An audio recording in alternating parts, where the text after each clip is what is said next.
Abstraction is a pure form of expression.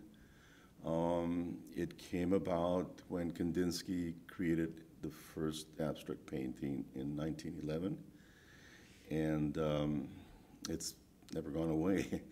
It's here to stay, even though how we went through periods and people are still saying painting is dead, doesn't exist anymore, and we went through that very heavily in the 70s, so that um, it's here to stay because it's a very pure form of expression. It's like in music, dealing with the notes, you know, musical notes. How can you get rid of the notes? How can you get rid of the music that's produced with those notes? It's the same thing with abstraction. It's the purest form of art, like in painting, for example, where they use the basic notes of the visual language, vocabulary. And again, it deals with the basics that I mentioned a while ago. And there's several, that we use and employ. And it's a form of being direct in communicating ideas. There are things that are not explored totally yet. I remember a long time ago in the 60s, in Life magazine, there was this article of a young Russian little girl who was blind from birth, and just putting her hand over a color, let's say that this is red, she would put her hand over the color, and she would say, that is red, or that is green, or whatever color. And she was feeling the physical vibration of the reflected light and sensing that vibration, tuning into that spectrum. And there are things like that related to shapes, that some cultures can hear sounds from looking at a certain shape. That reminds me of Mark Rothko's painting at the Museum of Modern Art in New York, where a woman came face to face with it, a huge orange, reddish painting, just a field painting of color. And she started crying after a while. Why? Well, Mark Rothko was a heavy-duty kind of an artist, and it's also like it has to do with putting in your physical self in terms of physical science. It kind of gets heavy there, in terms of like where are we going, to a taboo country kind of a thing. But we have to realize that it's part of reality. It's part of who we are. And so we leave an imprint of who we are in there. But then maybe it was just the vibration of the color orange, a certain color orange that trigger a certain stimulus in her to something that happened to her in her childhood perhaps, that produced the crying. We did a show for Hollis Sigler, and Chicago imagist artist who taught here at Columbia College, very famous artist, and she passed away, and we did a show for her in her honor. And guess what? It came out in the Chicago Tribune that a viewer, when she was walking by my painting and stopped and looked at it, she started crying also. And I don't quite understand that. I think maybe it was, again, something that a trigger kind of a thing, stimulus that trigger her to remember Hollis in a certain way, perhaps, because of what I did in the painting. I don't think it was so much the color and that, but there are so many things that need to be explored, that are interesting to deal with in today's world. Right. Composition is crucial for visual communication. Compositions that bring up questions of interactions of different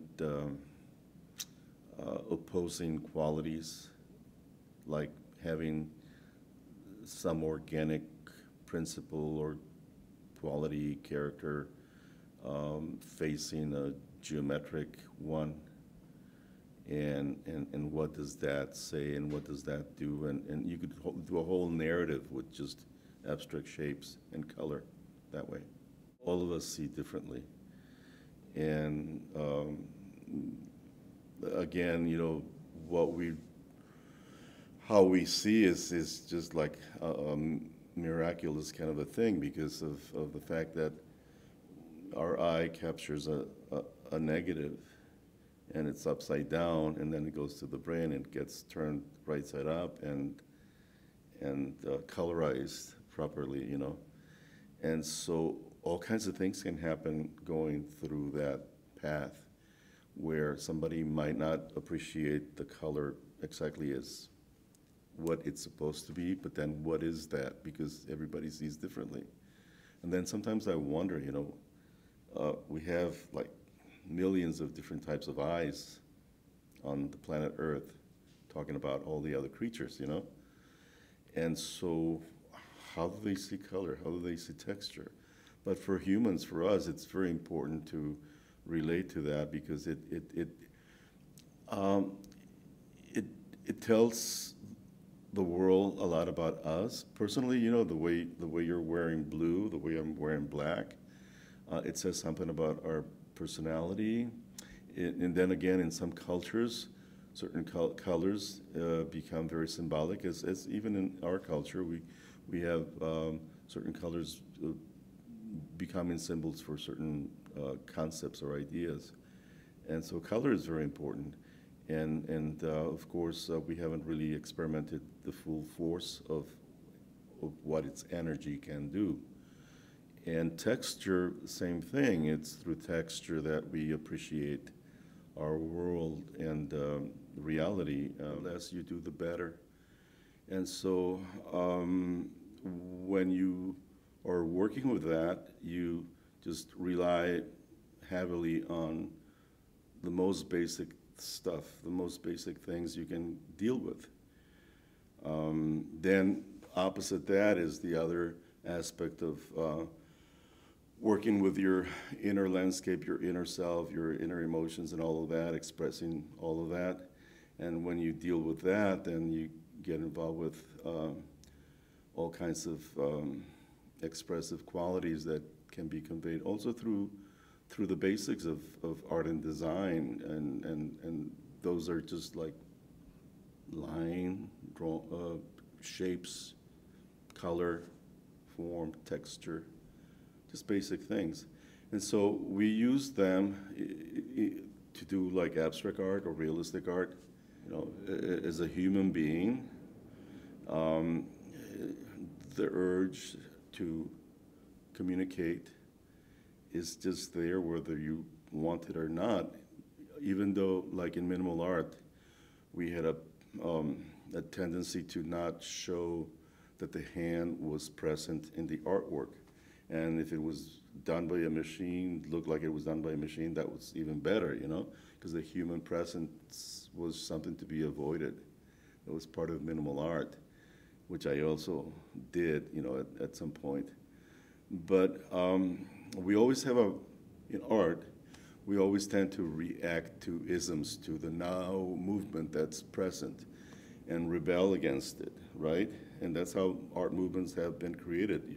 They're a contrary reaction to what has been or what is the status quo. It's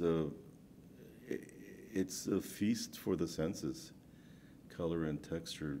Both of them, they elevate our existence to a richer level just because of having the two, and so it makes life more interesting for us.